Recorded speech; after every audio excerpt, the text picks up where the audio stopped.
For today's video, mga unday taog kasamok ba ning bata magbanha-banha diri sa gilid oy mag voice over ta.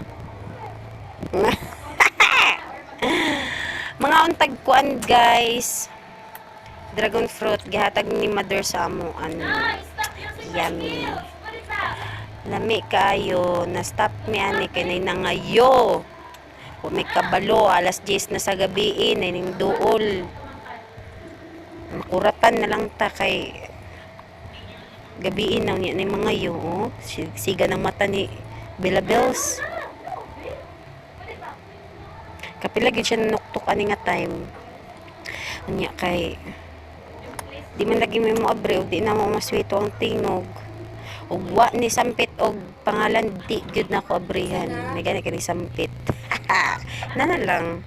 Di gyud mo pasaya-saya og ganhi gabi unya dili mo sampitogngan kay di gid mabrihan tanawa mong dragon fruit na biyaan na hinoon naghinam-hinam na ba kay kog mukaon ani bugno dai ni siya kay amo ang gibutang sa ref tapos gay na pa na siya buntag unya gabi ini nga video amo aning gikaon kay si Bella sige nagpanghangyo ang mukaon daw siya og dragon fruit puno tag dragon fruit sige na siya gihilak mga yun siya dragon fruit amo na biyano tanawa nabut-but na siya hiwa na kay kuan excited na lagi siya makaon oh shock siya na kaon pa Mars oh yung hiwa-hiwa hadok makasaban gibiyaan kaya kasala na